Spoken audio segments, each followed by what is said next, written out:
Okay, so welcome to this joint webinar of the Global Network of Data Officers and Statisticians and of the Intersecretariat Working Group on Household Surveys. My name is Alexander Loschke, and I will be moderating this webinar today together with my colleagues Yusi Zhang and Sean Lovell.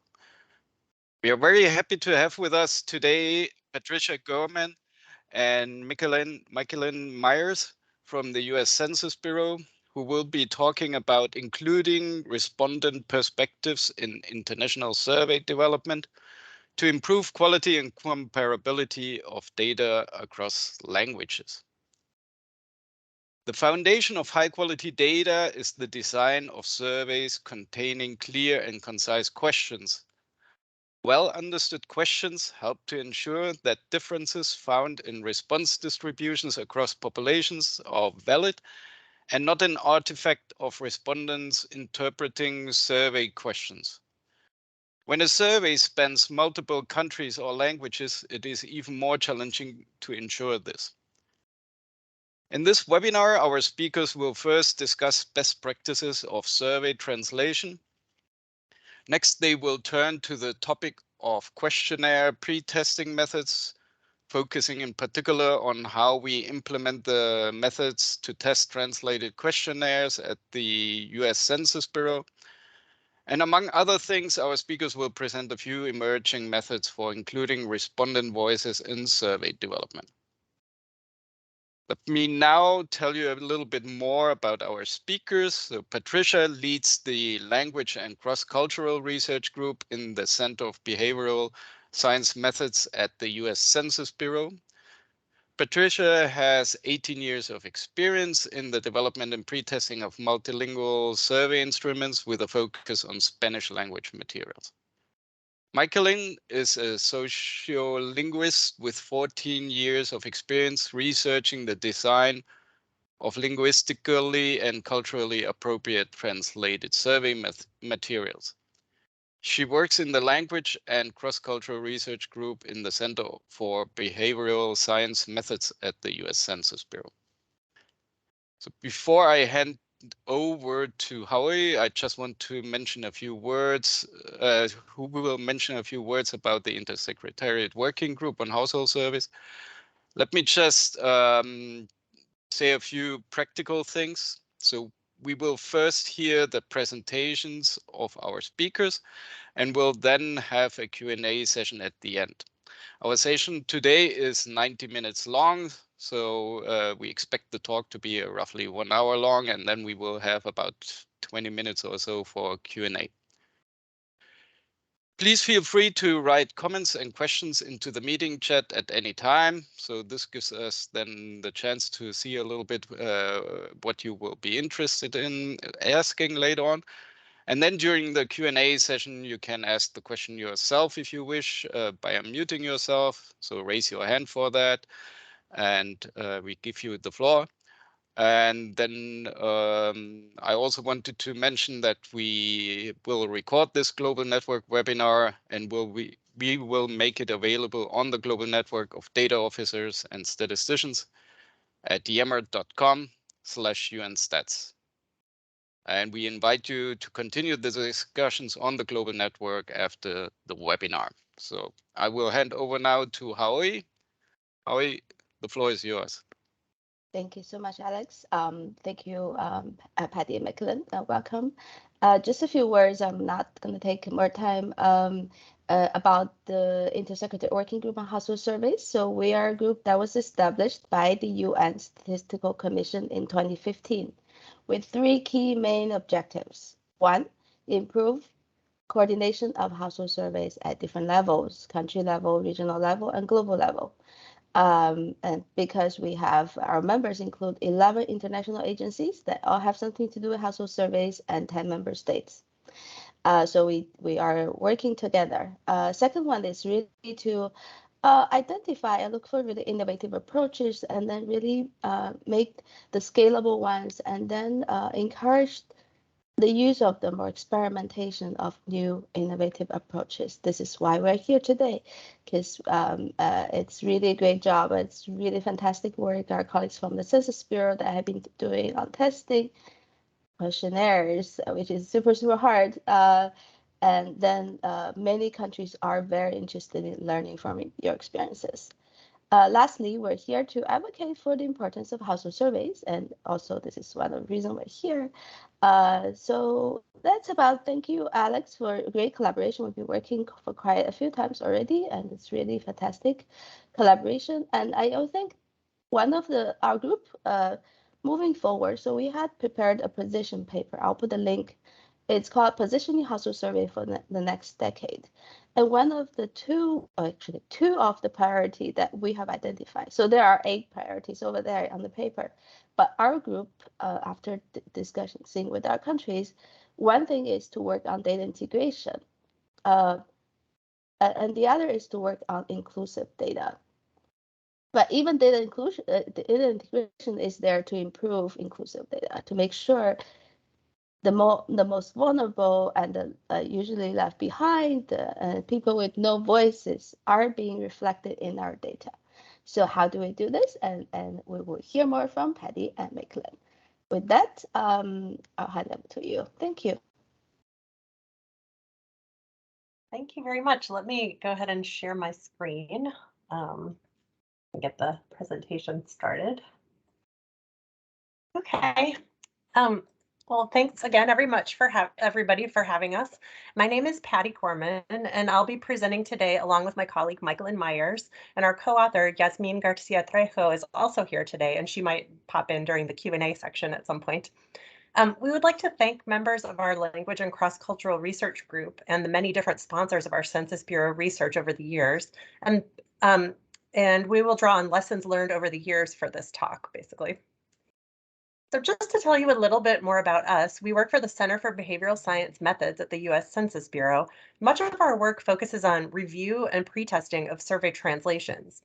We don't actually conduct translations ourselves, but rather we focus on review and testing in order to increase comparability across different language versions of surveys and other materials. We also focus on research related to the impact of language on the quality of our data and other measurement issues. So we typically work on self-administered paper and internet questionnaires where respondents fill out their own surveys or online forms. So it can be a paper questionnaire or an online questionnaire, or interviewer-administered questionnaires.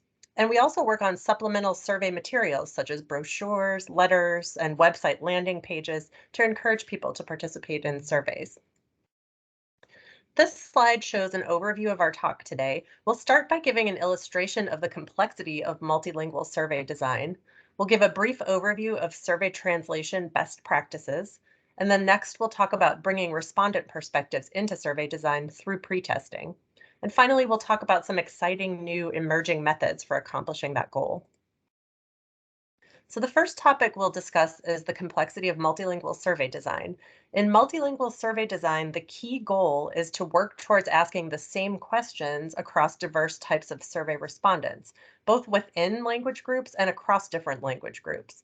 So you don't want different people to hear and interpret questions differently. The goal is to achieve comparable understanding by respondents and ultimately collect parallel data across diverse populations. That all sounds well and good, but we really like to give examples of why that's not such an easy task, especially related to surveys done in multiple languages. So how do we measure educational level across countries or across people within a country who have completed their schooling in different countries? Let me give a quick background on the American Community Survey for anyone who is unfamiliar with it. The ACS is a monthly survey that samples 3.5 million US addresses per year. It's a multi-mode survey where respondents can respond by internet, on paper through the mail, by telephone, and in person. The ACS sends out an internet invitation as a first step, and then this is followed by mail and telephone, and then in-person interviewing operations. There are 2 Spanish versions of the questionnaire. One is for use in Puerto Rico, and one is for use with the United States stateside Spanish-speaking population. So the ACS Education Question Series illustrates the kind of complexities you can encounter with survey translation. One of the questions in the series reads, the next questions are about schooling and education. At any time in the last 3 months, have you attended school or college? Include only nursery or preschool, kindergarten, elementary school, homeschool, and schooling that leads to a high school diploma or a college degree. This is a great example since it showcases 3 types of problems: confusing terms, complex question wording, and conceptual mismatch across cultures. We tested this question in both English and Spanish, and people in both languages had trouble with the length and number of clauses in the question. Many people asked for the question to be repeated, which is an indication, and that happened even more in Spanish than in English. Spanish speakers had trouble with the term used for attended or asistió, which could be interpreted as attended or like went to, such as to drop off a child or meet with a teacher, etc. This was particularly problematic because of the examples of nursery school, preschool, and kindergarten being included, which led them to think about dropping off their young children. Homeschool was an example of a conceptual mismatch, which we'll talk about on the next slide. And the next slide actually shows the Spanish wording for those who speak Spanish. You might notice that the Spanish wording is even longer than the English. I can flip back so that you can compare the length. Right, so it's basically 4 lines in English and 5 lines in Spanish. This is often the case since Spanish is a paraphrasic language, which uses phrases instead of inflection to form meaning. We get this from our linguist co-author Mikelyn. So rather than saying John's friend, like you would in English, you need to say friend of John, which is more lengthy. And when you add that up across a question, it can cause the whole question to be longer. So this complex question with many phrases requires a respondent to keep a lot of information in mind while thinking about their response. In addition to many respondents asking for the question to be repeated, we saw that some terms or phrases were confusing to them. So testing uncovered an issue with the concept of homeschool, as I mentioned before. You may have heard of homeschool if you're familiar with the US education system, but not surprisingly, this is not a program that exists in other countries. However, the terms that were used for the translation into Spanish are common terms and they have a different meaning to people. So enseñanza en el hogar literally means teaching in the home. And when we asked people what that meant to them, they talked about, learning online classes, Bible school, or lessons taught by parents related to culture, table manners, moral principles. So they had a lot in mind when they heard that phrase, but it was not the US concept of homeschool. So there's a danger that people could actually mistakenly respond yes to the survey question because of doing these other pretty common activities at home. In Puerto Rico, some people were familiar with the English phrase homeschool. However, when translated, they had the same interpretation as other Spanish speakers when they heard enseñanza en el hogar, or teaching in the home. So these were important findings when we tested with real people. So another category of problem type that we uncovered through testing the translation of the ACS Education question series was the use of ambiguous terms. So here's an example of a question that illustrates this. The question is, what is the highest degree or level of school you have completed? One of the response options was regular high school diploma, which was translated as diploma de escuela secundaria. Testing uncovered a problem with the translation for high school. Escuela secundaria is actually a phrase used to describe educational levels in many Spanish-speaking countries, but it represents a different number of years of schooling in different countries, which is a big issue. So in Puerto Rico, Nicaragua, Peru, and Venezuela, like in the US concept of high school, escuela secundaria encompasses 12 years of schooling. However, in Mexico and Colombia, escuela secundaria is 9 years of schooling. So people who completed their schooling in either of those countries and chose that response option actually have a lower level of educational attainment than their response might imply. So what do we do about this? So typically when we're doing respondent pretesting, we identify issues, make modifications, and then retest to see if we were able to resolve the issues. So this slide actually shows some of the strategies we attempted to correct the issues that we found in the education question series. The first type of problem was the easiest to address. When we found a confusing term, we changed it to something that we hoped would be more parallel with the English. So attended, we changed to studied. It was more complicated when we had a conceptual mismatch, like with homeschool. At the time of our testing, the English version was not open for edits, and we didn't have a mechanism to move forward with an adaptation. So the solution was we kept the wording as is, but then we added the English term in parentheses. So we had enseñanza en el hogar homeschool. An additional strategy we attempted was to add an optional definition that interviewers could read to respondents or that respondents could click on in an internet version. And then finally, for the issue of ambiguous terms, such as the high school translation with multiple meanings, we tried a strategy of grouping the different terms and treating them as sort of synonyms, with the hope that respondents would see their preferred term and choose the right option. So our retesting results were mixed. The strategies that were successful were replacement of confusing terms with synonyms and adding the English term for a US specific concept in parentheses. However, this was especially successful in Puerto Rico, where the US homeschool concept is more known. Some of the strategies we tried were not successful and pointed to the possible need for adaptation. Adding an optional help text definition but keeping the confusing term did not work out that well. We couldn't be sure that respondents would always click on the definition or that interviewers would always read it, and there was not a way to include it for paper form respondents. Grouping multiple education level terms together was extremely confusing for respondents, as you might imagine. Some people thought that we were grouping 9 and 12 years of schooling together in the same category, and that didn't make sense to them. But the bottom line is that it's not always possible to have a direct translation. The very structure of the questions may need to be different. Different examples or different paths or even different questions might be needed for different respondents in order for the collection of parallel data sometimes. Though these techniques were not always successful in this case, they can work for some topic areas or studies. The key is that you need to do qualitative research with respondents to find out. So the second topic we'll discuss today is a brief overview about survey translation. This slide shows some general guidelines that people may have heard or thought about with regard to survey or website translation. And it's often been said that translation should use the same register as the source. Register meaning the level or degree of formality of language. Translations should not clarify or omit material from the source version. Translations should contain equivalent qualifiers and modifiers to the source, but in the appropriate order for the target language. And qualifiers and modifiers are words that qualify the meaning of other words, such as an adjective or an adverb. So you can see the different word order with the adjectives in English versus Spanish. These assumptions have proven problematic after going through all of them. In terms of using the same register across languages, one has to ask, is it possible and desirable to match register across languages? One problem with that for surveys is that populations with lower average educational levels or literacy may require simpler vocabulary. The second question, is it possible not to omit content from the source text and that no added explanation is needed? There may be terms or concepts that don't exist across cultures, and some groups may need added explanation, particularly in the case of a concept that doesn't exist in the culture. So the education question example that we just discussed with the idea of homeschool is a good example. In that case, we found that there was no way to translate the terms homeschool so that respondents would understand that as an official educational option, since that program didn't exist in their countries of origin. So we needed to add a definition or do something different. The third question, do equivalent qualifiers and modifiers exist across languages? We know that this is not always the case. Even if a similar term exists, the interpretation may not be identical and people may answer differently based on that. So for example, with response scales like strongly agree, somewhat agree, and so on, do people interpret the gradations between the categories in the same way across languages? There's actually a literature about this topic, and the 3MC book that's listed on the slide has a chapter that discusses that.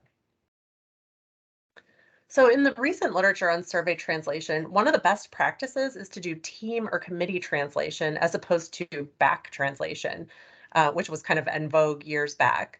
And there is a literature describing some of the back translation shortcomings if you're interested in that. But committee translation involves having different team members bring the needed expertise to the table. Ideally, individuals would have knowledge or background in as many areas as possible. We'd like to highlight a particular method of survey translation that is considered best practice in the literature. So many translation contracts focus on cost per word as opposed to the method of translation, but we really encourage people to ask more questions and provide more requirements when setting up survey translation contracts or projects.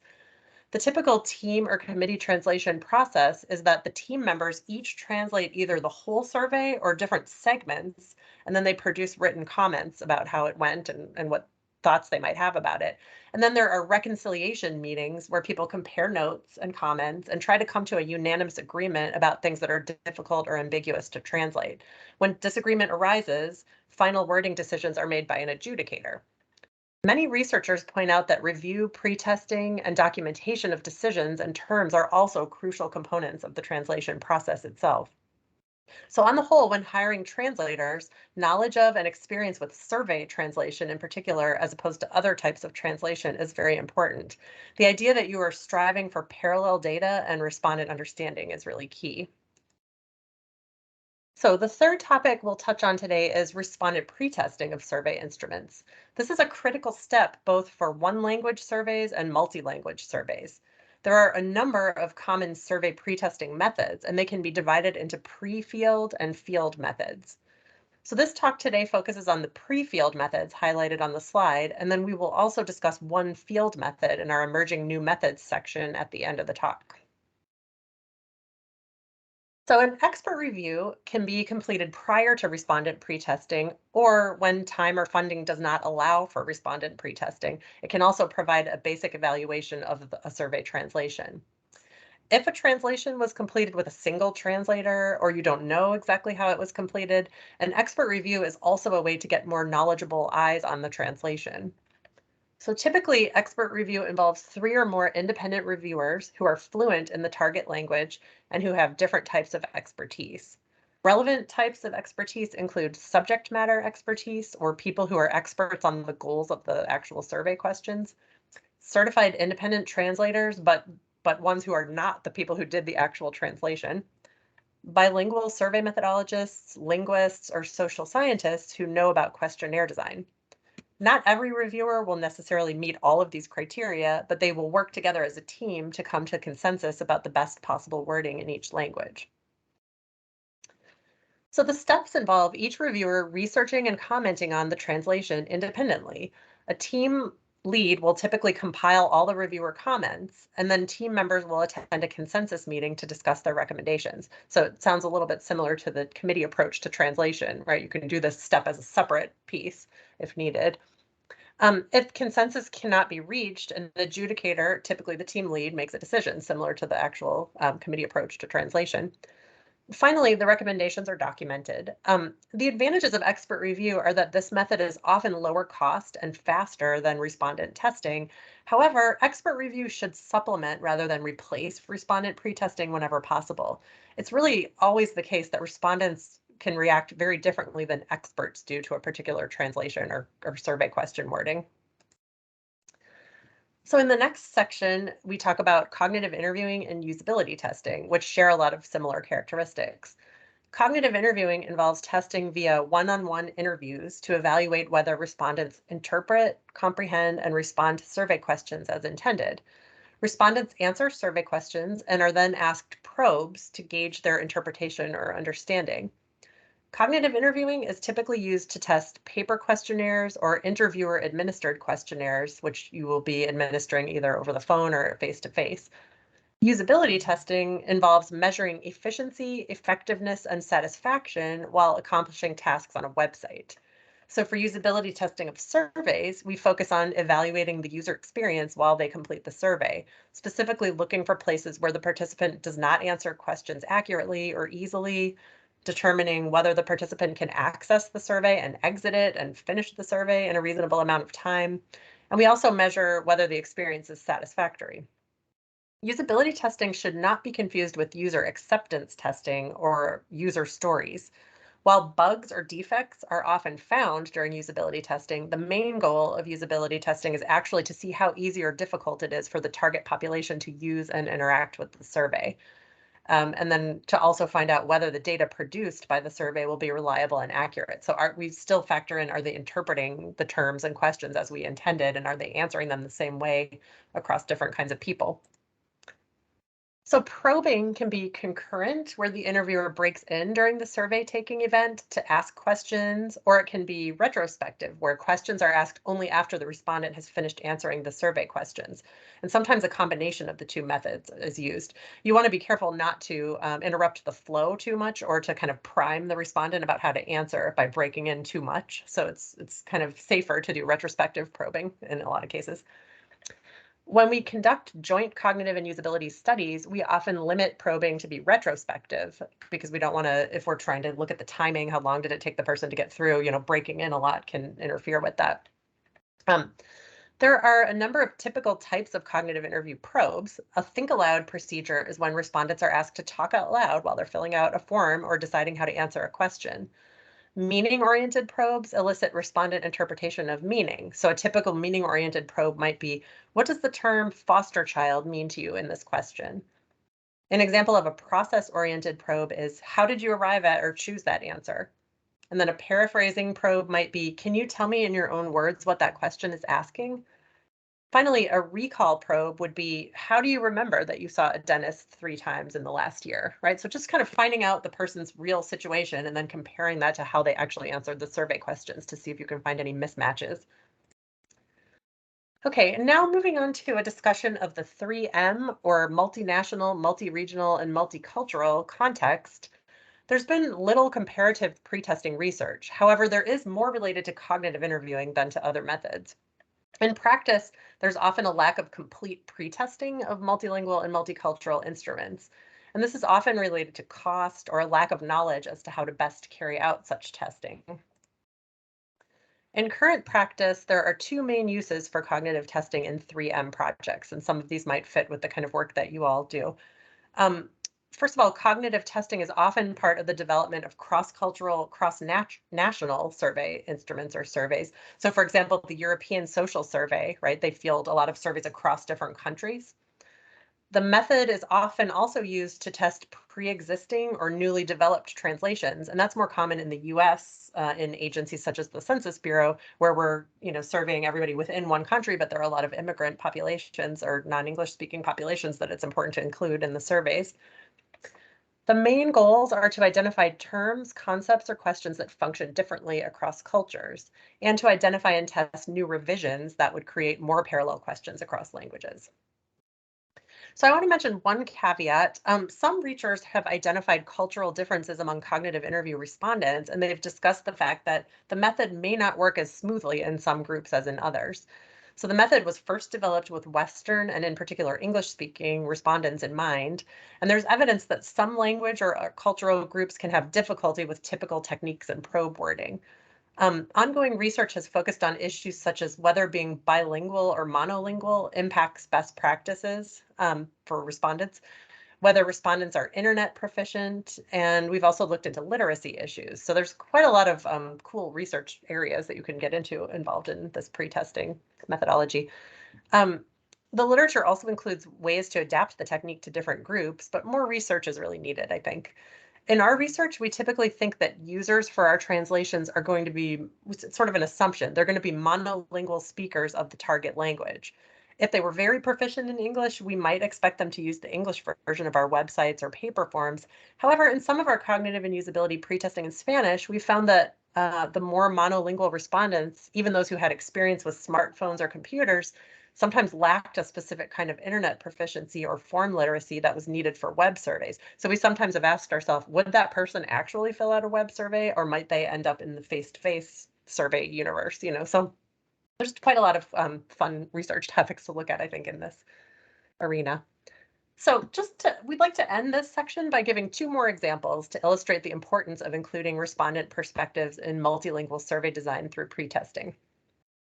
So the first example relates to the translation of some survey advance letters. Survey advance letters in many U.S. Census Bureau operations are letters mailed out to inform respondents that they will be receiving an invitation to participate in a survey.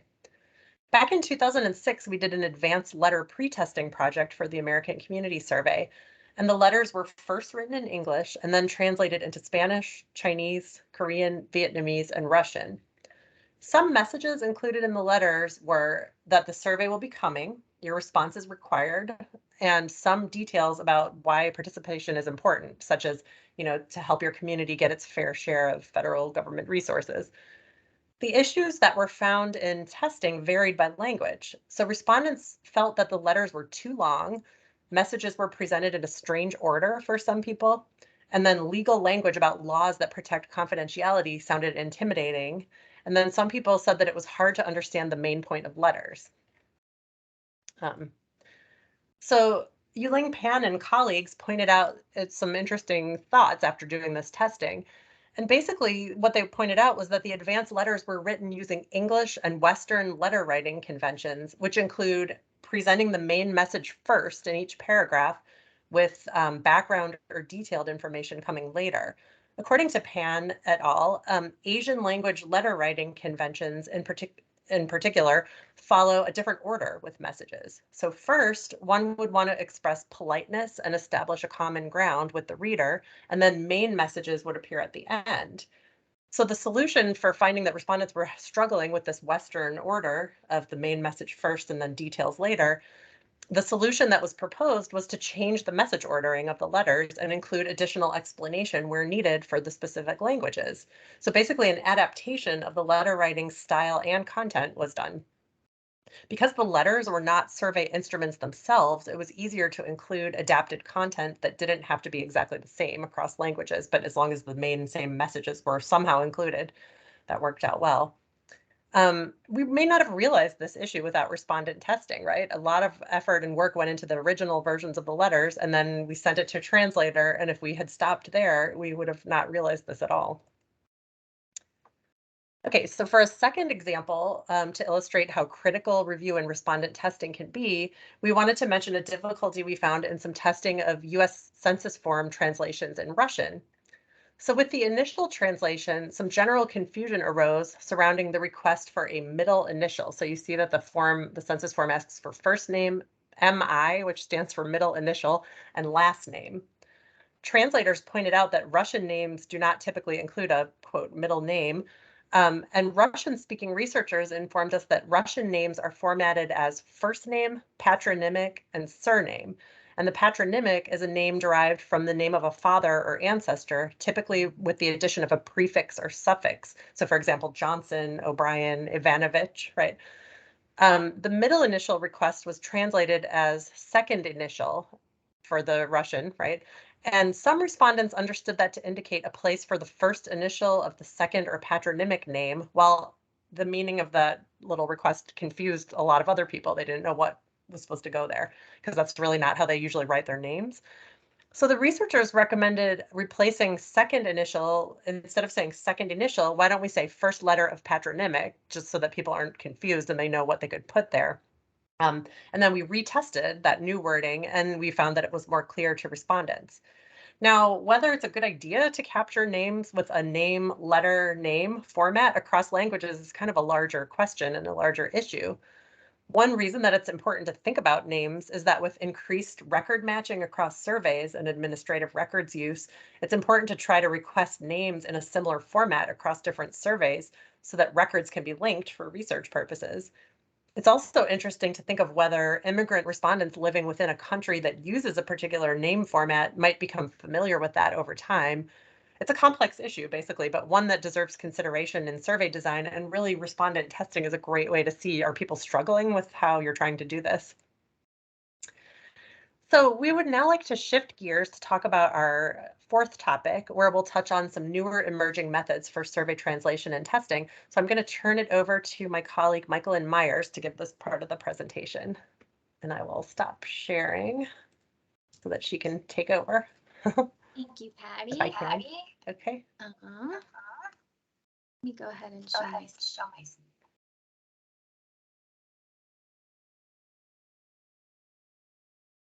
All right. Are you all able to see my screen? Yep. I hear echo somewhere. Alex and Patty, do you hear when Mikelyn speaks? I would suggest Mikelyn, if you could just start. Usually the echo disappears after one or two sentences. If not, we have to see what we do. Okay. Thank you so much. Thank you very much, Patty. Next, we are going to turn to some research that we've collaborated on recently on optimizing web design to improve language access. I just want to pause for a quick note up front and say that throughout these slides, I say English when I'm referring to the majority language here in the US, and I see non-English speakers when I refer to speakers of minority languages, but please keep in mind whatever language or languages would be appropriate in the context of the research that you do. So at first glance, optimizing web design for non-English languages might seem like a relatively straightforward task. However, in our experience pre-testing multilingual surveys, internet use is not necessarily synonymous with digital affinity, and Patty hinted at this a little bit earlier.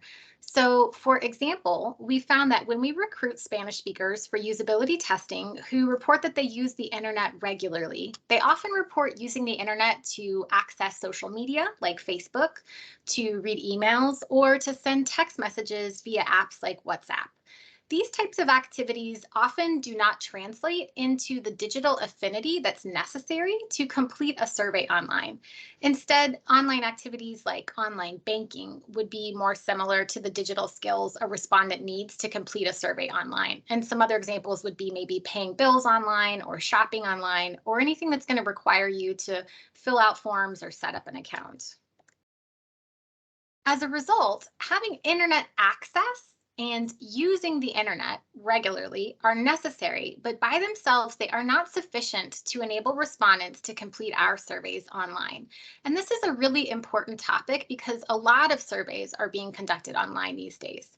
We have found that when you post the translation of a landing page to a survey or translations of survey questions, that's also not enough. Adaptations may be necessary to help our non-English speaking respondents complete unfamiliar tasks like accessing a specific website by typing a URL into a navigation bar, toggling the language from English into their non-English language, or following security procedures to log in. These adaptations are vital, and this is such an important point because the best translation in the world is not helpful if respondents cannot access the translated materials online.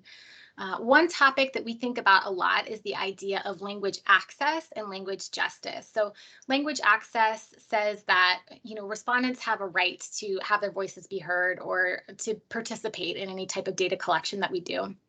Language justice takes this idea a step further to say that they should be able to do this in their non-English language. We shouldn't be forcing them to participate in English if they're more comfortable in a non-English language. So I'm going to provide some specific recommendations and a few examples on these topics next.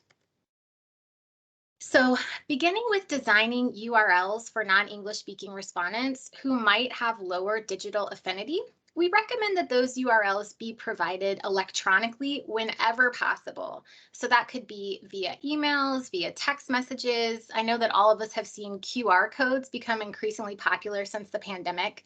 And this is so that respondents do not have to use the navigation bar in a web browser to type in the URL.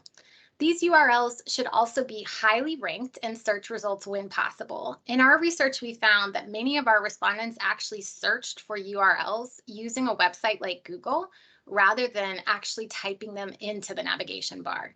URLs should also be short and simple because respondents are typing characters in a language that they do not speak. So it's really easy for them to accidentally omit letters or switch letters, and they may not notice these typos because the letters are not producing a word for them that's intelligible. And so when you watch a respondent in a usability interview, the long URLs really stand out as being very problematic.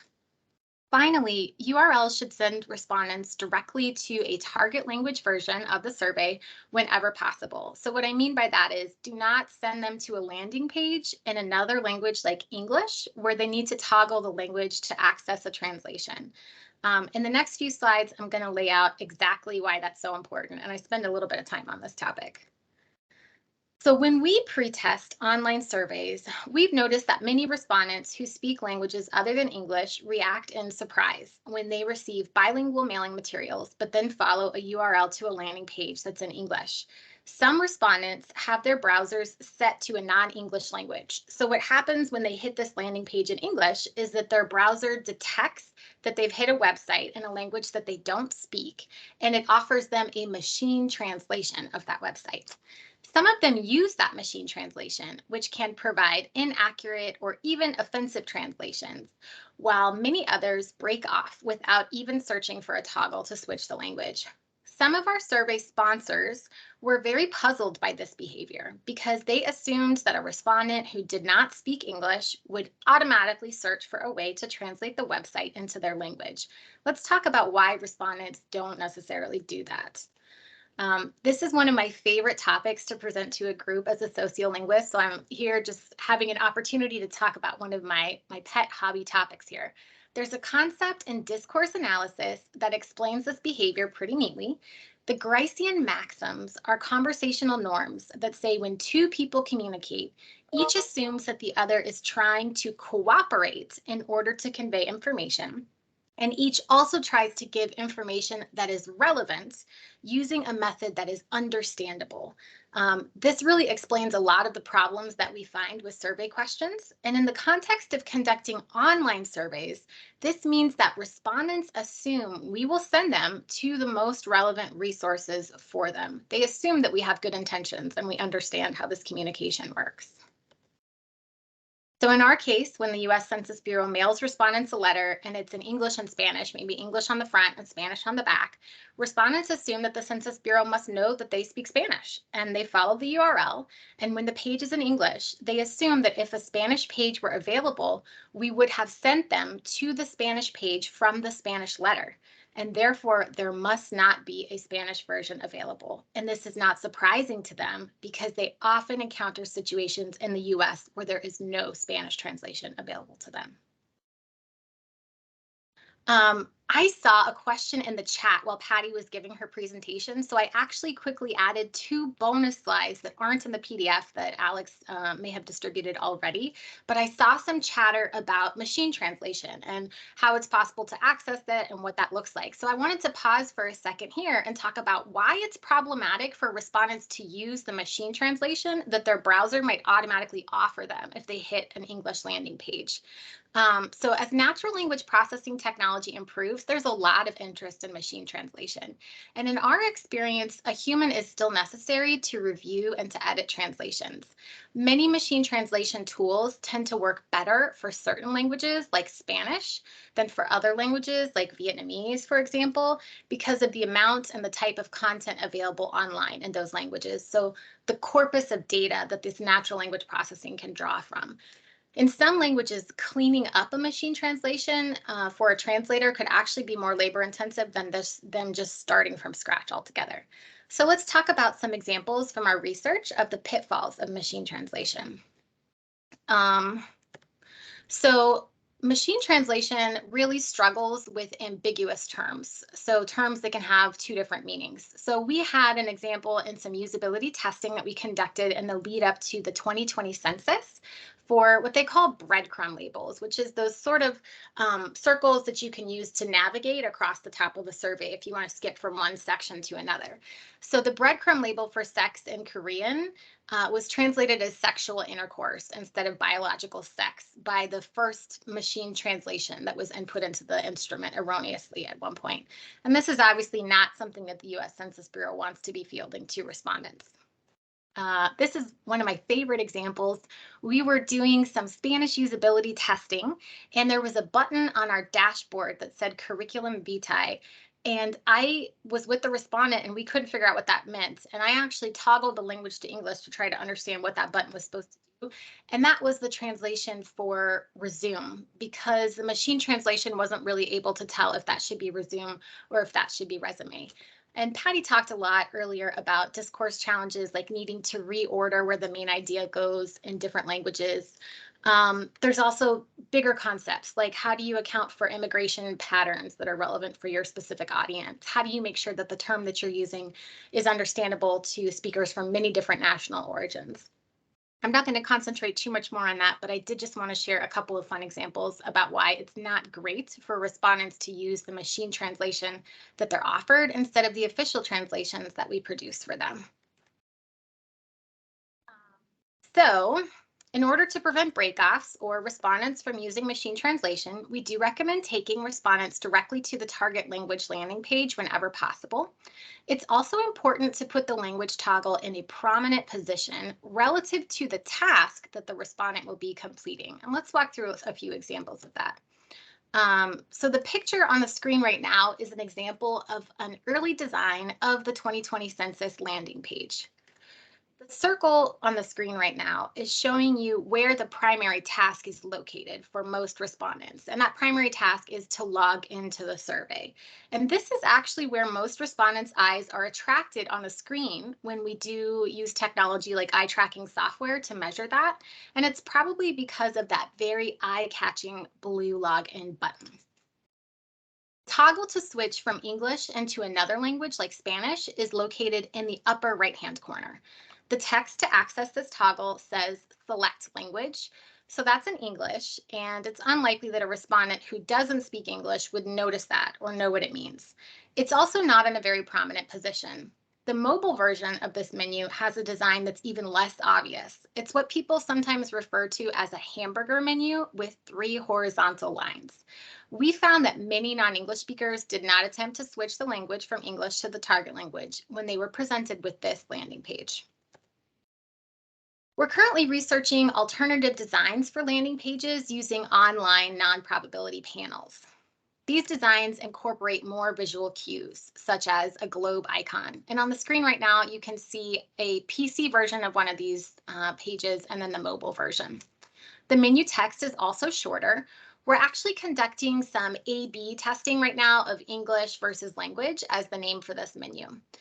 The menu is sticky, so it stays at the top of the screen when respondents scroll. And the mobile design shown on the right has the same mobile view that's not as prominent as we would like, that sort of hamburger menu of 3 horizontal lines. We also added a second way to access the language toggle via buttons that's located near the primary task. This toggle appears above the fold in the mobile version, which means respondents don't have to scroll down in order to see it. We're still in the field with the study, but we hope to publish some more findings soon. As mentioned in the previous example, we recommend making sure the toggle is sticky and stays at the top of the screen when scrolling, and that it appears above the folds in mobile designs. Some platforms actually allow programmers to optimize which version of the page is displayed based on the user's browser settings. We recommend using this feature when possible, but I do want to point out that I have not seen any research to date about how often respondents' browser settings for language are actually set correctly. So I think more research is really needed. And finally, another option is a forced choice design where users are asked to select their language to continue. And I'm going to show you an example of that on the next screen. In the 2020 Household Pulse Survey, which is a survey fielded by the Census Bureau in order to measure experiences on emerging topics like unemployment and COVID-19 vaccination, we found that the number of respondents accessing the Spanish version of the survey was lower than we anticipated. And this was even though we were using a design that was supposed to optimize the language based on the respondents' browser settings. We decided to set up an experiment where a test group of respondents were shown a forced choice language question on the second screen of the instrument, and that's what you're seeing right now on the screen. And a control group received no intervention, so they were told that they needed to select their language in order to continue on the second screen. We found a small but statistically significant improvement in the number of respondents accessing the Spanish instrument in the forced choice design. There was no differential dropout when we compared the treatment and control groups, which suggests that English speakers were not breaking off when they were forced to choose whether to continue in English or in Spanish. So after 2 weeks of data collection, we implemented the forced choice design for all users. Although the effect was small, we think the results may have been more robust. Number one, if we weren't already optimizing based on the language that the respondent's browser was set to, and also number two, if this could have been on the first screen that respondents saw instead of the second. Unfortunately, we may have lost some Spanish speakers who broke off at that first screen before they made it to the second. So I'd like to say a little bit about visual cues and language toggles before I move to our next topic. And this can be kind of a tricky design choice to have to make. So for example, It's important to be careful about which icons you use to signal a language toggle. One of the early designs for the 2020 census, a very early design, not the one that we fielded, included flags. And we found that this could be problematic for many respondents. Which flag should be used to represent a language that is spoken in many different countries, like Spanish? The example that I'm showing on the screen is actually from Amazon. It's not from the US Census Bureau. And when you click on that flag icon, it asks you to pick a language. In this case, maybe that's appropriate. Maybe they're using that information in order to calculate things like shipping costs, but it was really not appropriate for the US Census Bureau. Some promising alternatives include a symbol that includes an Asian character and a letter from the Roman alphabet, a globe icon, or a list of different languages with a plus symbol to signal that there are more available. I actually saw that one on the Facebook webpage. We're currently doing some testing to compare these icons. In the absence of testing to see how your intended users react to the icons that you plan to display, some experts recommend not using an icon at all, just using the menu.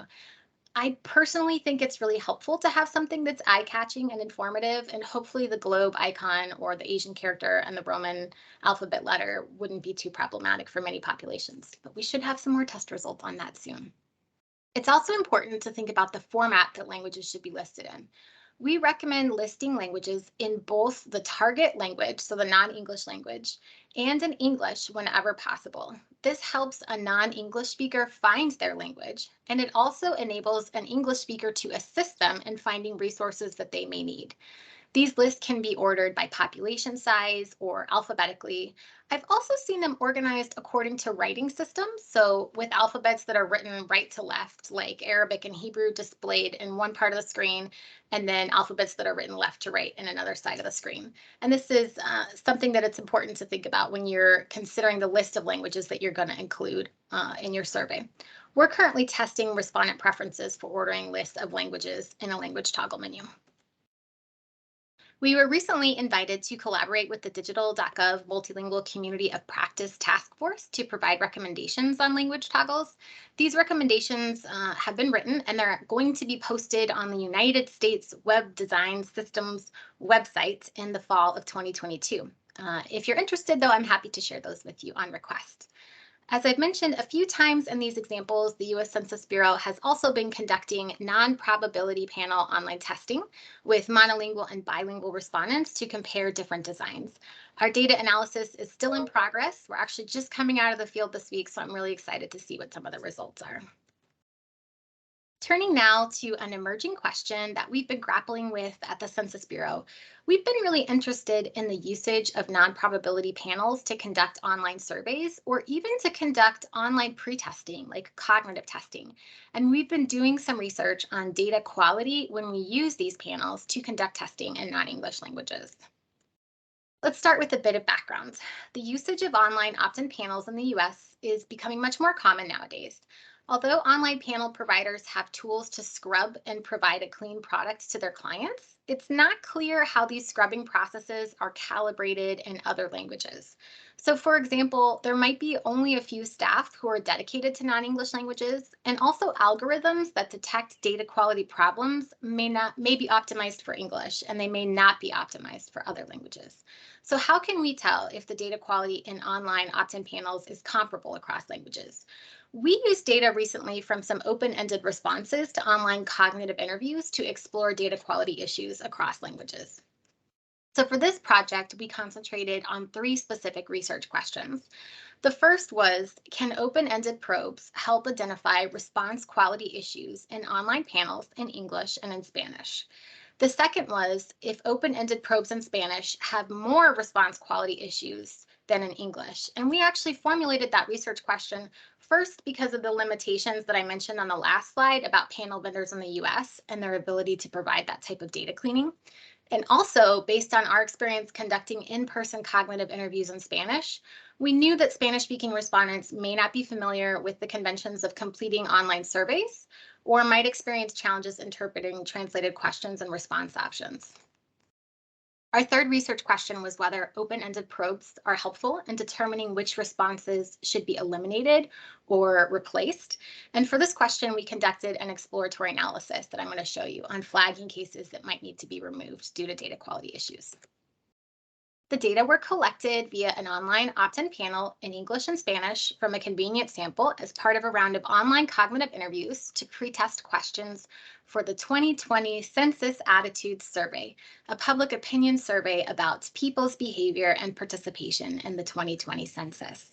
The online pretesting occurred in July of 2019 and concentrated on unresolved issues that we had already flagged with question wording from previous rounds of in-person pretesting that we had conducted. There were 18 survey questions and 13 probes that were included in a forced choice design, so respondents had to answer these questions. And there were 463 completed cases, 265 in English and 198 in Spanish. To test whether open-ended probes can uncover data quality issues in online cognitive interviews, our team of researchers developed a coding scheme that was based on some recommendations from the 2021 work of Kennedy and co-authors that was published in Public Opinion Quarterly. We documented 7 types of problematic responses. These were indicative of respondents who were not making a good faith effort to fill out the survey, and I'm going to show you those codes on the next slide. Once the coding scheme was ready, we used In Vivo, a software program, to identify the incidence of problematic responses in English and in Spanish so that we could test if Spanish responses had more data quality issues. For our third research question, we concentrated on studying how response quality issues identified in open-ended probes can be used in combination with other data quality measures. And for this purpose, we identified people who were speeding to complete the survey and calculated the number of probes with data quality issues based on those fastest and slowest quartiles. So these are the 7 coding categories that we used for identifying problematic responses. When conducting in-person cognitive interviews, I just want to stop and note here that researchers would rarely encounter these types of data quality problems. For example, a respondent providing random answers to complete the survey more quickly and receive an incentive would not typically happen in a face-to-face interview. So these are sort of specific to the environment of trying to do this online. We wrote a paper that's forthcoming in the Journal of Official Statistics on this project, and it includes definitions for each coding category. But in the interest of time, I'm just going to share with you definitions for the coding categories that we thought were the most salient. A repetitive textual pattern is when a respondent uses the same text across 3 or more responses in a row. And that could be something like saying no idea and just typing that in every single probe for mini probes. Another coding category unique to the cases coded in Spanish is respondents that volunteered that they did not know or speak Spanish, even though they were recruited for a Spanish language panel. There were also non sequiturs, which is nonsensical text, not like random typing like ASDF, but saying something like, this is a great product and I use it all the time if we're asking them a probe about confidentiality concerns. We also calculated the intercoder reliability rates based on 1/3 of the probes coded, and that resulted in a 92% intercoder reliability rate for Spanish and 94% for English. This chart shows 2 main things. So looking at the probes in English and Spanish, yes, we can identify response quality issues. Across all probes, most of the codes in Spanish had some sort of problem. On average, about 58% of responses were coded as valid in English, compared to only 30% of the Spanish language responses coded as valid. If we want to see in more detail the type of problematic responses, this next chart shows the average percentage of each response quality issue across open-ended probes. And I want you to notice first the prevalence of repetitive textual patterns, which is the last category that you're seeing on the screen right now. This refers to having identical responses in multiple open-ended probes, as I mentioned earlier, and this problem occurred on average in 42% of English language responses, but the frequency of repetitive textual patterns on average was higher in Spanish, 54%. These repetitive textual patterns have important implications for response quality. They might be the result of respondents attempting to complete the survey as quickly as possible, or they could indicate the presence of a bot. The second common code in both languages and across all types of probes was non sequiturs or nonsensical text, and that was 26% on average in both English and Spanish, which is similar to what other researchers have discussed as a quality issue in open-ended question literature. For example, researchers have hypothesized that respondents may be tired of answering too many open-ended probes, or they may type nonsensical responses in order to advance to the next survey more quickly and complete the survey sooner. One behavior only seen in the Spanish language data was respondents volunteering that they were not Spanish speakers, and we did see that happen in 3% of cases. Once we identified the problematic responses, our next question was how these data quality issues can help researchers decide which cases to drop or replace. As an exploratory analysis for this paper, we decided to compare our findings on problematic open-ended responses with a data quality metric used to evaluate closed-ended responses. In this case, respondents who showed signs of being speeders. And we defined speeders for the purposes of this exploratory research as participants whose time to complete the main survey and the probing questions fell on or below the 25th percentile. So that was 227 seconds for English and 215.5 seconds for Spanish, which is actually less than 4 minutes in each language. Once we identified speeders, we calculated the average number of probes with data quality issues for respondents in each quartile. And the results for the average number of problems, taking into account that we have 13 probes total that were possible, are shown in the table on the screen. So just a couple of things to notice in this table. Speeders in the survey accounted for most, but not all data quality problems identified in the analysis of the open-ended probes in English and Spanish. As you see in the first quartile, we have many problematic responses in both English and in Spanish. In English, as you move to the people who took more time to complete the survey in the second quartile, the number of problematic probes decreases. In Spanish, you don't really see that pattern. So both the first and second quartiles still have a large number of probes on average with data quality problems. In the first quartile, there were an average of 10 problematic probes, and in the second quartile, an average of 8 problematic probes. These results signal that the analysis of open-ended questions may identify additional participants displaying problematic behaviors that are missed if you're only using more traditional methods for verifying data quality, like identifying speeders. So in sum, we found evidence to respond to each of our 3 research questions. Number 1, can open-ended probes identify response quality issues in online panels in English and Spanish? Yes, we did identify response quality issues. Number 2, do open-ended probes in Spanish have more response quality issues than in English? And yes, we did find evidence of more problematic responses in Spanish.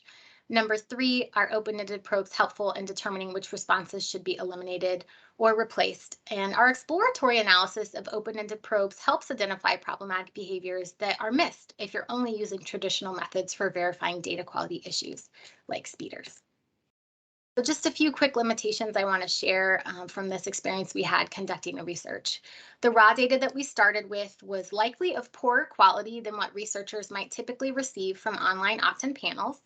We had a unique opportunity on this project to examine the initial unscrubbed data because our agency has regulations that only permit individuals with Census Bureau special sworn status to review unedited responses in order to protect respondents' confidentiality. And you all may be operating under some similar circumstances, I would imagine. The typical vendor data scrub procedure was therefore not used before we received the data, so we just received unedited responses and had the opportunity to review them ourselves. However, as I mentioned earlier, the resources that are available to vendors to provide that type of quality control in non-English languages may be very limited compared to English, so I'm not sure how much of a true limitation this is. Respondent burden is also greater when answering open-ended probes as compared to closed-ended items. Open-ended probes impose some burden because they deal with comprehension issues and require in-depth thinking. And this burden may be compounded for participants who are responding to these questions on their smartphones. So this could actually lead to a potential dilemma. Does the burden of answering probing questions in itself motivate some of the respondent shortcuts that we were trying to identify? We also identified some ideas for future research, discussing and developing standards for recruitment with opt-in panel vendors when including non-English speaking respondents. This would really be a first step to improving data quality in multilingual projects. Number 2, conducting research comparing online opt-in panels across vendors. I think this would be really neat, and I hope we get to do it in the future to better evaluate variables used for recruitment of monolingual, bilingual, and multilingual participants. And also number 3, as researchers tailor qualitative cognitive interviews to this online format that's available now with larger sample sizes, the study of non-response bias and online pretesting studies may become a necessary topic of discussion. So just a few key takeaways for researchers interested in using online non-probability panels. We do recommend that you keep asking questions, ask online panel vendors about their recruitment strategies when your project involves languages other than English, and any ethics protocols followed in the case of recruitment of vulnerable populations. Also add language-related questions to your screener that align with your research questions when needed, and add open-ended probes and analyze them if you have enough time for that, along with your traditional data quality checks, because this will help you to decide what cases need to be replaced or dropped. So moving us now towards wrapping up, now that we've talked about a lot of information about survey translation, bringing in respondent voices through pretesting, and some research that we've been doing using emerging methods, we'd like to wrap things up by talking about how other agencies and organizations can start bringing some of these ideas to bear on their work and to make strides towards improving data quality across language and cultural groups. It's critically important to start by factoring translation and pretesting into development schedules. So first, translation contracts and projects should allow time for multiple participants and review to be included. Next, pretesting should be planned, and we typically spend about 2 to 3 months per round of testing in our office, although it can be done more quickly if more resources are applied. The next 2 slides include some citations for best practices and resources for learning how to do pretesting, if this is something that is newer in your experience or your organization's experience. We've also found that collaboration is key. You do not have to become an instant expert, but you can team with other researchers or companies who have the knowledge and the experience. As many surveys move online, we recommend planning for adaptations that are needed to make translations accessible in internet modes. And similarly, as many researchers take advantage of newer methods like online panels, we recommend considering how things like open-ended responses could provide insight into the quality of the data that's being collected using these newer methods with non-English speakers. Finally, it can be a good idea to start smaller. So new methods can be implemented little by little, maybe with a smaller number of languages to start with. So this slide and the next are included here as citations and resources for those interested in starting to implement some of these methods. I'm not going to spend a ton of time on these screens because I believe that you all will have a PDF copy of the slides available to you. So much. We're really happy to take questions now and happy to receive correspondence over email as well. I'm going to go ahead and stop sharing my screen so we can have discussion. Yes, thank you so much, Mikelyn, and also Patricia for this very great presentation, very informative. I mean, I have I would say, a decent knowledge of Spanish, so I can understand many of the issues that you for sure are encountering. So I would like now to open up the floor for everyone to ask questions. So please, if you would like to ask a question, many of you have already used the chat function. This is great, but you can also now use the raise my hand function, which is next to the chat icon on the top of your screen. So if you click there on reactions, you have a raise hand. So you can use this. And while maybe as an icebreaker, I can start with one of the questions which we have received in the chat. Let me maybe, well, you talked about Google Translate, so this was probably already covered. So automatic translation. But there was one question whether from Jessica Gardner, do you conduct cognitive interviews virtually and or over the phone? And what are your views of the effectiveness versus face-to-face cognitive interviews? Maybe we start with this one. Thank you. Yeah, I'll say a couple words and then we'll see if Mikelyn or Yazmín want to say anything else. But I think that's really a great topic. And I was actually, as we were going through this talk, I was wishing that I saw that question in the chat and I was wishing we had a slide about that, because I think in the past, prior to the pandemic, we really focused on face-to-face in-person interviews. We have a cognitive interviewing and usability lab in our office. And so we've got like eye tracking equipment, and we would bring people in, or we would go and meet people face to face, but obviously that had to stop for a long time with the pandemic. And so we did develop a method of doing our traditional cognitive interviewing and usability testing, but online through methods like Teams and things like that. And I think it was very interesting because it's easier to do that with some populations than others. It's easier to get people to agree that are very internet savvy and that have their computer equipment at home and that are trusting and willing to do that. It's a lot harder with some populations to reach out to people and get them to agree to that. And they might have to install something on their computer to be able to do it. And so we really, we have had great success, and it has saved us a lot of time and money. We don't have to go out to a site and meet people, but then it doesn't work the same way, I think, with every population. And so I think that's a really good topic. I mean, I think it's something that we've brought in during the pandemic, and I think we're going to keep it in our toolkit, but I don't know that we can solely rely on that going forward if we're going to try to include all of the populations that we want to. I don't know if you want to add anything more to that, Mikelyn.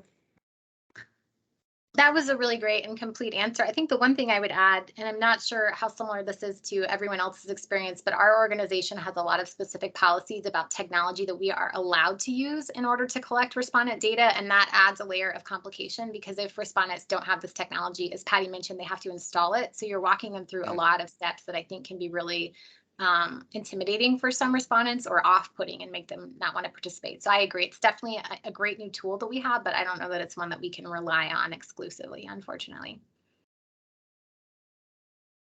Thank That's you. That's a good point about some agencies using Zoom or some kind of program that people are most familiar with. We don't have the option, but maybe you all would be able to be more flexible on what you're using. Good point. Yeah. Alex, I saw a question in the chat. Can I respond to it? I was just skimming through the chat. Yes, just go ahead. As we were talking. So I think it was actually your question about what to do with words that are translated differently in different countries. So you have a lot of different variation for the term for bus in Spanish, for example, like guagua or camión or omnibus, micro. And I was going to say, in our experience, we take this concept from linguistics. So we have the idea of broadcaster English and English. So when you turn on the 6 o'clock news, you're not going to hear, for the most part, somebody who has a really strong Boston accent or a really strong Mississippi accent. They have this accent that sounds somewhat neutral to people from most of the US. And so similar to that, when we're providing translations for respondents who might speak a language that has many different regional dialects or potential national origins, we really focus on trying to find a kind of broadcaster Spanish term or broadcaster Chinese term that will be understood by a wide variety of respondents. So when we recruit for pre-testing, we typically set up quotas to make sure that we are recruiting respondents who cover all of those dialectical variations or those different national origins. And then we try to pre-test to find a term that's well understood across varieties. And in some cases, we have to include more than one term. But in other cases, we're able to find something that maybe is not the word that a respondent would use in particular, but something that's understandable to them and that they recognize. Patty or Yaz, do you have anything to add about that question? No, I mean, I think that's a great example of why you need respondent testing, because you can't get somebody from every region or every country in every project, but you hope that you're going to find enough people that might have an issue. Sorry, Yaz, I didn't see you pop again. Don't worry, I just wanted to add that sometimes you find that people are more comfortable with the term in English. And I can think in a quick example like high school. High school has a different term in Spanish across countries, right? In Latin America. In Mexico, we call it secundaria. In Puerto Rico, they call it preparatoria. And it's better in that case, at least for the US Census case, to use the word high school. Kind of a Spanglish type of item. In that case, that's also totally valid if people understand better that term and is more reliable for the survey item. Alex, I saw another question in the chat about double first names. Can we take that one too? I love this topic. Yes, please. I think they're so interesting. I did my master's thesis on onomastics, like naming conventions. So we do see in Spanish double first names. You can have double last names or last names that are even longer, kind of like paraphrastic, like have a whole phrase in them. And so we've had lots of kind of fun And by fun, I mean like interesting to research, but maybe difficult to handle issues with non-English languages and how you capture names. So Patty talked about that great example from Russian with patronymics. Something interesting that we found in online surveys is that character limits can often be a problem. So if you set character limits too low and you're collecting data in Asian languages, you can actually force people to enter erroneous things because it's telling them that they need to include more characters than they have to for their name. It's also important to think about what language you actually need names in. So speaking of Asian languages or maybe other languages like Arabic that are written in a different script, you have to really be thoughtful about whether you can actually receive that data in that particular language, or if even though the survey is translated, you need them to provide it the way their name is transliterated into English so that you can sort of maybe deduplicate them in records, for example. So there's lots of really interesting issues that relate to naming and what order names are presented in, and is the idea of an initial going to make any sense in your language, and how many names do you need to collect, how many names do you expect people to have. One of our biggest wins for the 2020 census was that we actually got the Spanish translation of the naming fields to include multiple last names, and a long enough line for that, and also an instruction that was plural as opposed to in English. So that was pretty, it sounds small, but that was exciting for us. Sometimes it can be difficult to make big changes for something like a census form. Patty or Yazmín, did you have anything to add on that topic? I think I just want to add, having been at the census from back in the days when like the paper questionnaires were king and suddenly moving into the digital age, there, it used to be like, we can't make a change on this paper form because it has only this much space and we can't fit anything else, or they need to be the same number of pages. But all of a sudden now this whole new world of online forms is opening up the possibility of different pathways or different size fields and things like that. So I think it's, but then, you've also still got to remember that data linkage issue, and, are we collecting it differently across different surveys? And then we can't do research where we link people's responses together. So there's a whole wealth of information that you could do more research on related to these topics.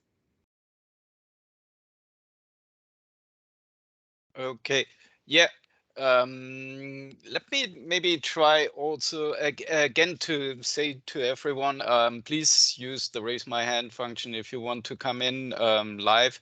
Maybe let me call on a colleague of mine, Mayam Dimitri. You had a question in the chat. Do you want to ask it live, maybe?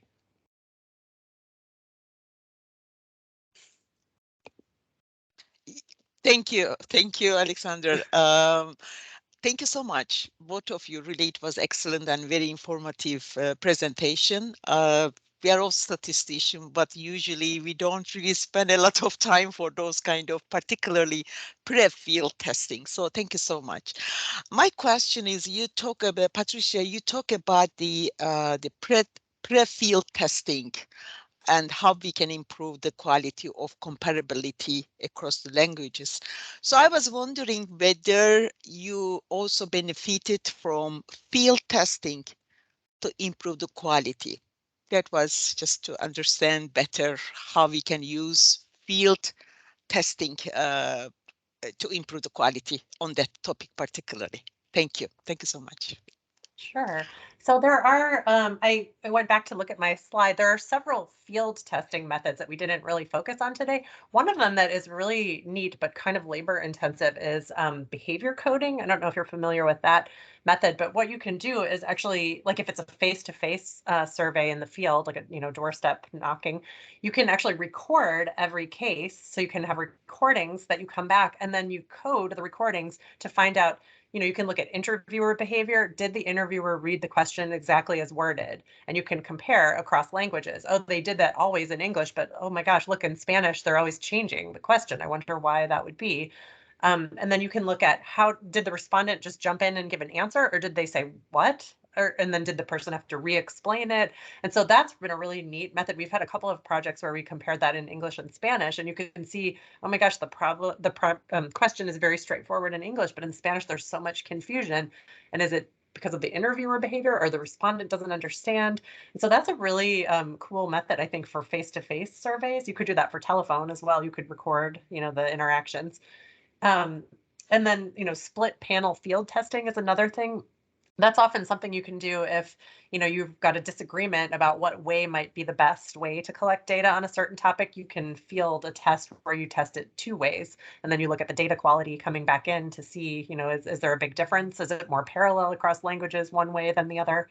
And then field observation, sort of like doing ethnographic research, where you actually go out there and see what's happening and take notes in a systematic way. And we had planned to do something like that in the 2020 census in multiple languages. We were going to send researchers out in the field to watch the census enumeration and then actually do some observation of what's happening and then do some probing at the end for 5 minutes to ask respondents. And then the pandemic got in the way, so we couldn't actually do that. But I think all of those kinds of methods are really valuable. And I don't know if Mikelyn or Yazmín have more. Did I skip any methods or that you've tried? Or? That's a great summary, Patty. I was just going to add, working at the Census Bureau, we're mostly surrounded by statisticians. So I think there's this very heavy emphasis on statistical, quantitative analysis. But I really find it to be so important to get out into the field whenever possible and to conduct observations. I always learn so much, and I don't have to see 5,000 cases. I can see 15 and learn so much about what might not be working well. So I think there's a lot of value even in the qualitative field methods and also in those quantitative methods that Patty talked about too. Okay. Thank you.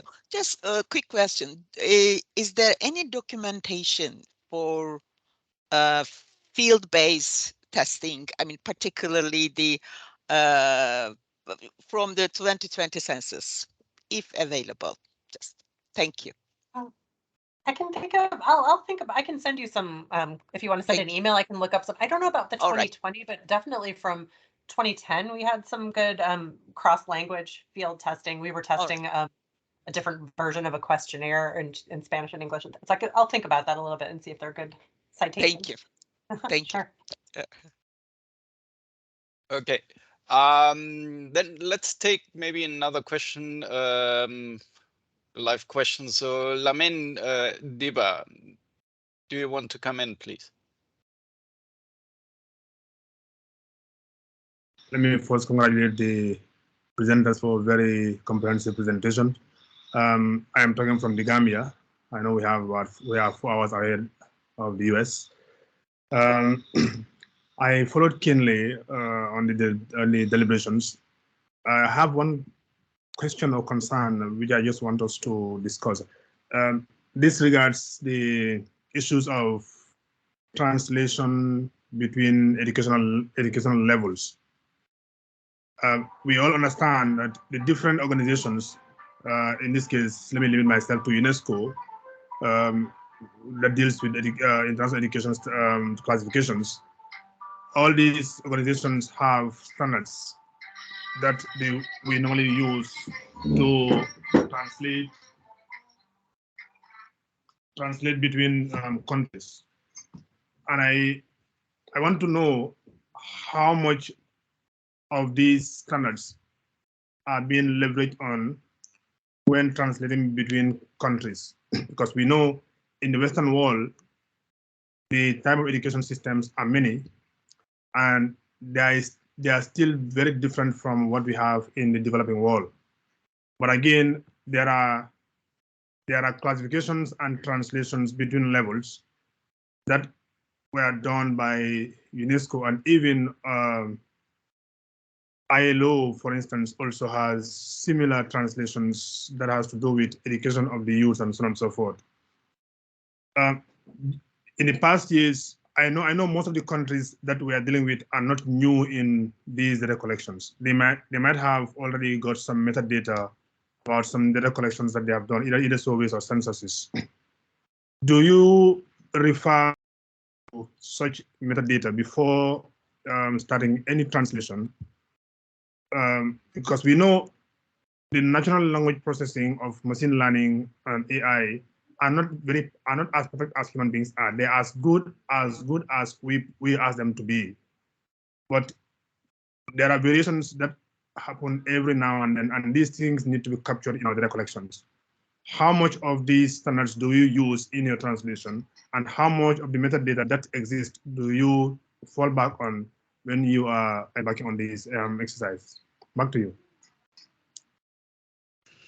Well, I wanted to mention, so it's funny because we, as our, work, we focus on the pre-testing and then getting the respondent voice. We don't actually do the translations ourselves. But as you were talking about the education level, I mean, that's such a difficult and complex issue because you have, not only do you have, different countries have different systems with different groupings of how many years and different names. Even in the same language, you might have regions that have different education systems and different names. So Spanish in the United States is a really good example of that because you have Spanish-speaking immigrants to the US from so many different places. So they don't all share the same terminology.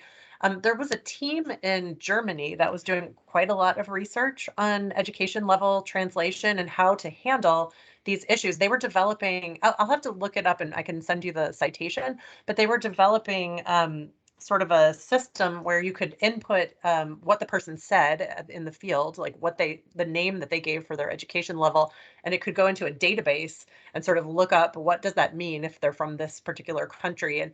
But I mean, that group really just pointed out the complexity too, because they were talking about the fact that even over time in the same region or the same country, there are changes to the educational system. So it depends on when a person completed their education and what term they will use to describe it and how many years is that. And so it's really, really challenging to harmonize the data that you collect from different places. So that topic is just, huge in terms of the work. But there is a group in Germany that was working on developing sort of almost, I don't know if you'd call it a machine learning type of thing, but a way to sort of immediately harmonize what a respondent said versus, how you compare that to the source country or things like that. So I can look up their latest publications about that and share that with you offline if you'd like. And just to add quickly to that, Patty, I know you mentioned metadata in your question and standards. So one of the things that the Census Bureau uses is translation memory software. So to try to ensure that we're not reinventing the wheel with translation, that we're using consistent terms across surveys. So it's sort of like a glossary, but it's an electronic tool that can try to help maintain those standards or that consistency if we have found terminology that's working well. Thank you for your question. Thanks. We had also another question by Manas Soliman in the chat. Manar, do you want to come in? Or shall I read it out? I can also do that. Well, maybe let me read it out. So Manar asked, how do you deal with bias that may result from having two sets of questions tailored for the two languages, like the example given on attending education? Please go ahead. So that's a big challenge. Like how often are you able to deviate and have a really strong adaptation where you're kind of asking different things? We don't get to do that very often at the Census Bureau, but I think when we do that, documentation is key. Like you really want to, I think that's something that we probably should have emphasized throughout the whole talk is that whatever you're doing, whatever your process is, document it and publish it with the survey documentation, because then researchers who are looking at the data will know. And even, even when you're doing pre-testing and you find a problem and then you're not able to change it, say the survey sponsor doesn't want you to have an adaptation. So you identified a problem, maybe you couldn't really fix it, but you know that it's there. That documentation should be included along with the survey data for users to see and say, oh, that looks different in the data, but it might be because of this interpretation that was found. So I just think throughout every step of the process, getting that documentation in there so that you know how to interpret, that there could be an issue or that maybe we made a change because of this. And so I think having systems for that and publishing it along with your data is really important. Yeah, just to add to that, Patty, I think, when we do pre-testing, we're really focusing on making sure that respondents are understanding the intent of the question, the way it's designed, and that that's comparable across languages. So when they're thinking of something, are they thinking of the same scope? Is what's included and what's excluded the same across languages, even if maybe we couldn't have the same number of examples in a question across languages, for example? And are they understanding the words that are used? Do they capture that there's a reference period, if there is, like on April 1st or in the past 12 months. So some of that we try to address in pre-testing to make sure the data is comparable. But I will echo what Patty said, that it's quite unusual at the Census Bureau to get to do anything that's a very dramatic adaptation. And my experience, most of the time, an adaptation might be at the level of adding one extra example or taking away one example when there aren't that many terms in a question. And we often encounter a lot of resistance to changing questions because of time series data, and so a reluctance to alter that. And so what Patty said about documenting issues can be really helpful. Thanks. Yeah. Yeah, we've come basically to the end of our 90 minutes. So sorry for those who are still waiting in line, and for those who couldn't ask the question during the session. But I guess Patty and Mikelyn and also Yazmín will be available also on the global network to answer any additional questions. So we might post some of those questions there and continue the discussion over there. So again, it's yammer.com/UNstats. The link has been shared before in the meeting chat. And I don't know how you still want to say some final words. No, okay, good. Just Otherwise, thanks everyone.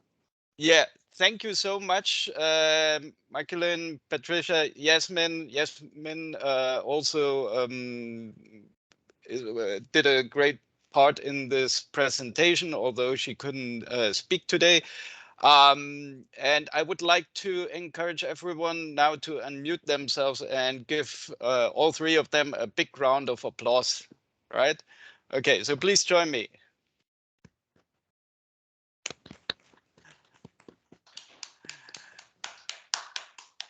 It's not as nice as in a live meeting, but we'll try. So thank you everyone for joining today, and please look out for our invitations for our next sessions. There should be coming one actually tomorrow, another invitation for a global network webinar. So thank you again and have a great rest of your day. Thank you. Bye-bye. Thank you.